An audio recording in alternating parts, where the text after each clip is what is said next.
Customer നമ്മൾ അറിയിച്ചിട്ടുള്ള കാര്യം എന്ന് വെച്ചാൽ ഇതിന്റെ റൂഫിന്റെ മുകളിൽ ചെറുതായിട്ട് ഡെന്റ് ഉണ്ട്.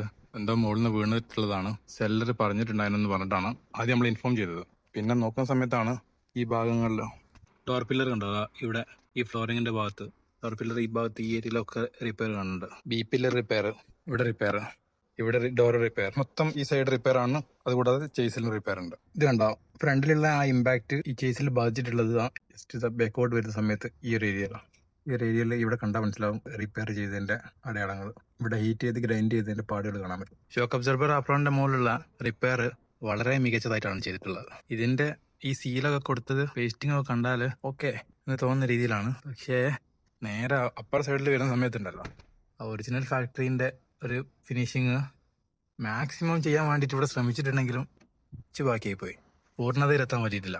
അതുപോലെ തന്നെ ഈ ഭാഗത്തുള്ള, അതായത് ഇവിടെയൊക്കെ ഒന്നുകൂടി പെർഫെക്റ്റ് ആക്കാണ്ട്. എന്താണെങ്കിലും ചെയ്ത വർക്ക് ഹാറ്റ്സ് ഓഫ് വർക്കാണ്, പൊളി, ഒന്നും പറയാനില്ല.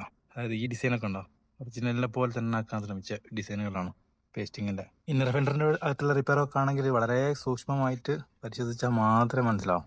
ഈ ഒരു ഏരിയ ഒക്കെ മാക്സിമം പെർഫെക്റ്റ് ആക്കാൻ വേണ്ടിയിട്ടുള്ള ശ്രമം നന്നായിട്ട് ചെയ്തിട്ടുണ്ട്. നമ്മൾ ഈ വണ്ടി വർക്ക് ചെയ്യുന്ന ആൾക്കാരെ പ്രോത്സാഹിപ്പിക്കല്ല, എന്നാലും ചെയ്തതിന്റെ പെർഫെക്ഷൻ വെച്ചിട്ട് ആടെ ഓക്കെയാണ്. സീറ്റുകളുടെ സ്റ്റിച്ചിങ് ആണ് നോക്കുന്ന സമയത്ത് സീറ്റിന്റെ ഈ ഭാഗത്ത് സ്റ്റിച്ചിങ്ങിൽ കണ്ടാൽ അറിയാം, ഇവിടെ എയർ ബാഗ് റിപ്ലൈ ആയതുകൊണ്ട് ഇത് മാറ്റി സ്റ്റിച്ച് ചെയ്തിട്ടുള്ളത്. എയർ ബാഗ് ഫിക്സ് ചെയ്തിട്ടുണ്ടോ എന്നുള്ളതും ഡൗട്ടാണ്.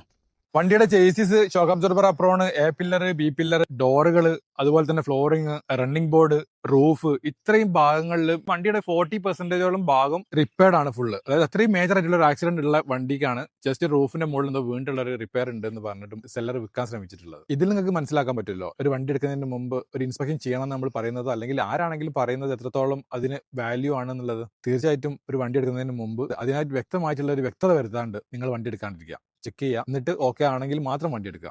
യൂസ്ഡ് കാർ ഇൻസ്പെക്ഷനെ പറ്റി കൂടുതൽ അറിയാൻ താഴെ കാണുന്ന നമ്പറിൽ കോൺടാക്ട് ചെയ്താൽ മതി.